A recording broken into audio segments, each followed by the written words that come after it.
तुम्ही विकतचं पनीर आणता का? मग ही रेसिपी खास तुमच्यासाठी आहे. हे बघा, आपण हे फुल साय असलेला हा दूध घेतलेला आहे. हा साधारण 1.5 लिटर आहे. मी गॅस लावते आता. दूध उकळलेलं आहे, तर आपण गॅस कमी करायचा आहे थोडा. आणि बघा, याच्यामध्ये आहे ना मी 3 चमचे विनेगर आणि 3 चमचे पाणी घेतलेलं आहे. तर आपण हे सगळं असं मिक्स करायचं आणि याच्यामध्ये थोडं थोडं टाकायचं. थोडं थोडं टाकलं तर असं फिरवून घ्यायचं. परत हे असं सारखं हलवत राहायचं. हलवलं की बघा दूध फाटत चाललं आहे आणि असं आपला पनीर तयार होतो. हे बघा, अशा प्रकारे हा आपला पनीर तयार झालेला आहे. आता हा पनीर आहे ना, हा मलाई पनीर बनणार आहे, कारण आपण याच्यामध्ये साय घेतलेली. करताना थोडी काळजी घ्यायची. दूध जास्त उकळून द्यायचं नाही. उकळी आला की गॅस बंद करायचा. पनीर आहे ना, तो रबरासारखा तयार नाही होत. नाहीतर मग गॅस जास्त राहिला तर मग पनीर चिवट आणि रबरासारखा कडक होतो. हे बघा, अगदी सॉफ्ट झालं आहे. आता याला आपण सेट करायला टाकू. पहिला मी कपड्यावरच सेट करायची, पण आता मी मेशोवरून एक पनीर मेकर मागवलं आहे. त्याच्यात कसं सेट होतं ते बघू आपण. त्या बाउलमध्ये मी बर्फाचे क्यूब घेतलेले आहेत.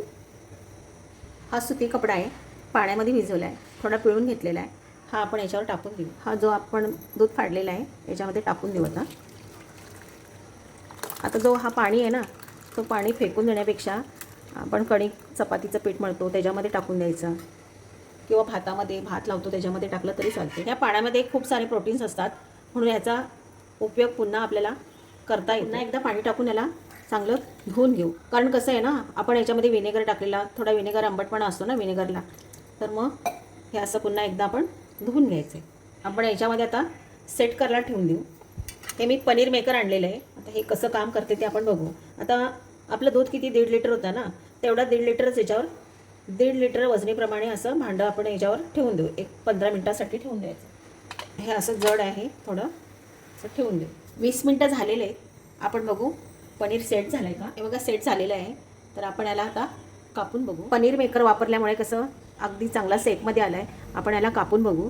हे बघा, एकदम लगेच असा कापला जातो. हे बघा किती मऊ झालेला आहे, अगदी लुसलुशीत झाला आहे. याचे तुकडे पण चांगले व्यवस्थित पडतात. मी तुम्हाला आता कापून दाखवते.